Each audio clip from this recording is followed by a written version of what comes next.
the single player. So the basic story in Conduit 1 was you're Agent 4, a Secret Service agent. You're very yes sir, follow orders. You believe in, country and apple pie in America. And as you play through the story, you start working for this shadow government organization called the Trust, but you learn that they're actually being controlled by this alien presence. So you learn that behind the scenes, these aliens have always been pulling the strings. Humanity has not been in control for thousands of years. You learn that the globe has been kind of separated out into spheres of influence among these alien forces. That kind of pisses you off, of course, when you're going after take down the atoms, take down this alien, and give free will back to humanity. So at the end of the first game, you go through this conduit, you go through this portal, chasing atoms. You show up here, you have no idea where you are, you're confused. Turns out you're on an oil derrick in the Atlantic. Very topical, unintentionally so.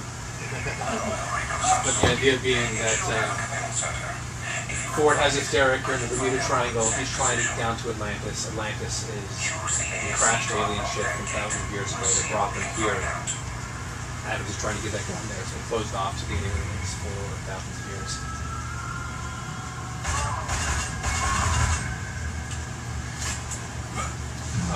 We're pretty proud of how we look on the Wii. I think we're a very good looking Wii game. We've done continued improvements, just tricks and stuff we've learned to be more efficient.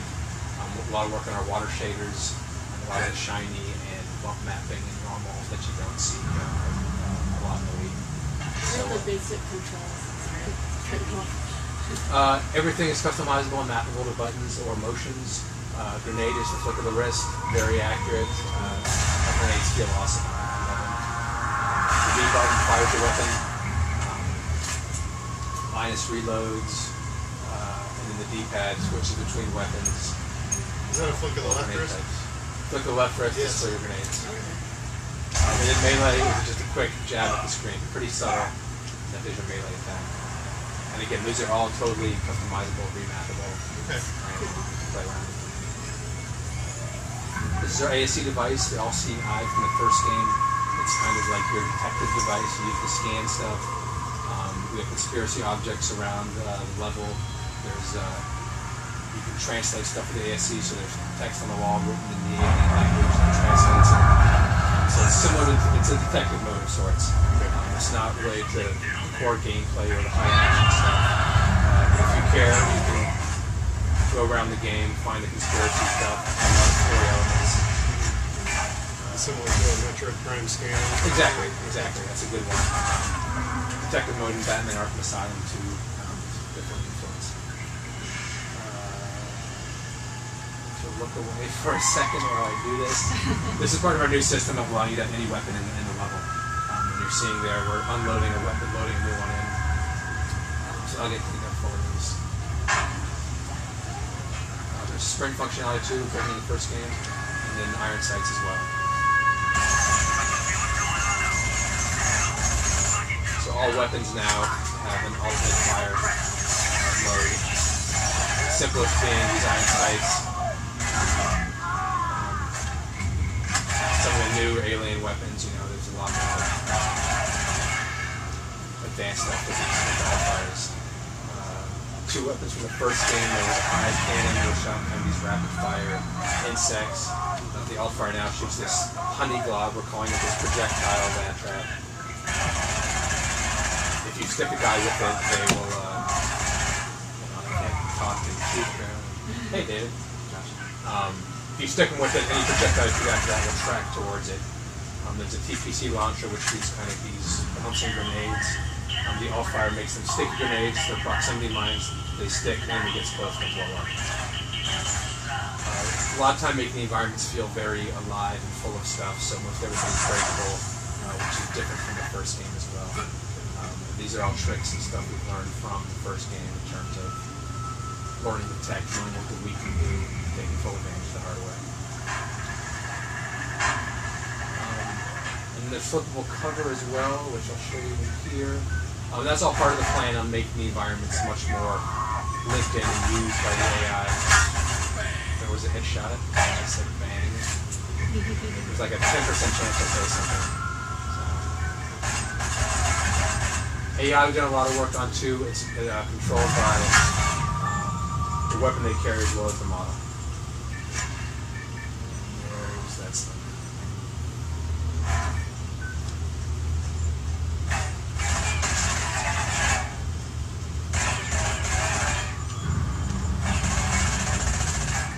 We got a couple new weapons this time around that were in the first game, and this is our shield gun. I'm calling it the Aegis device.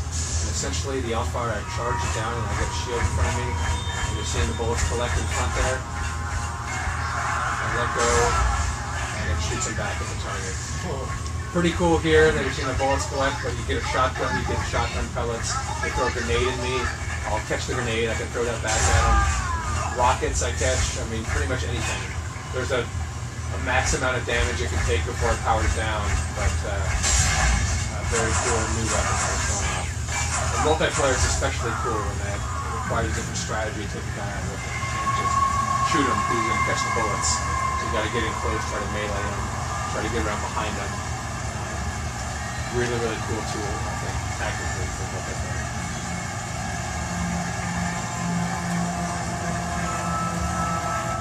Well, what'd you find? This is almost, it's almost unfortunate for on this level too, because this is our most normal level. We really kind of embrace the sci-fi and the subtitle.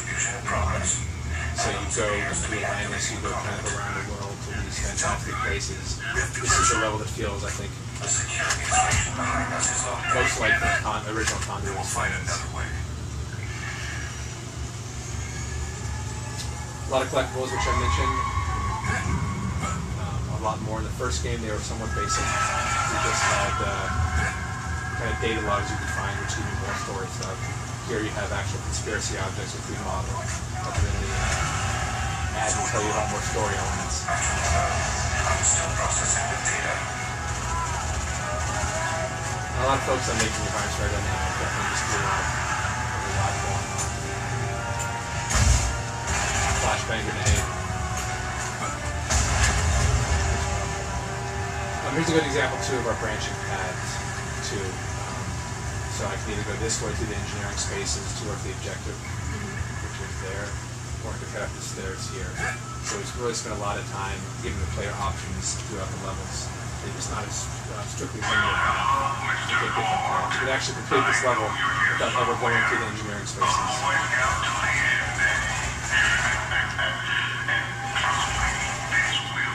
Hopefully we'll cover that with those crates.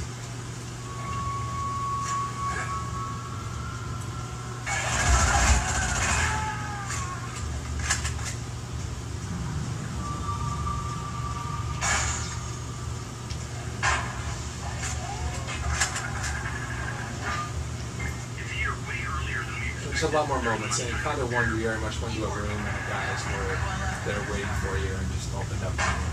And this one we're a lot more friendly. You feel like they have live stuff's going on, you know, apart from you. That hurt.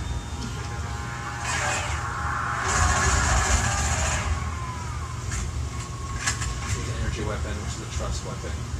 A lot of different guns. There's 70 total weapons. From the alien stuff, which is kind of this bioorganic kind of slimy stuff, to the trust stuff, which is that shadow organization, which is very energy laser kind of weapons, and kind of ballistic stuff that humans use. Let's have a boss fight, shall we?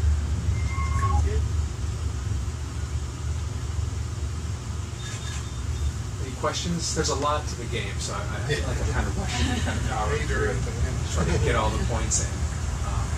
But like I mentioned, we really work this title out and focus almost from the start on the fun of the game.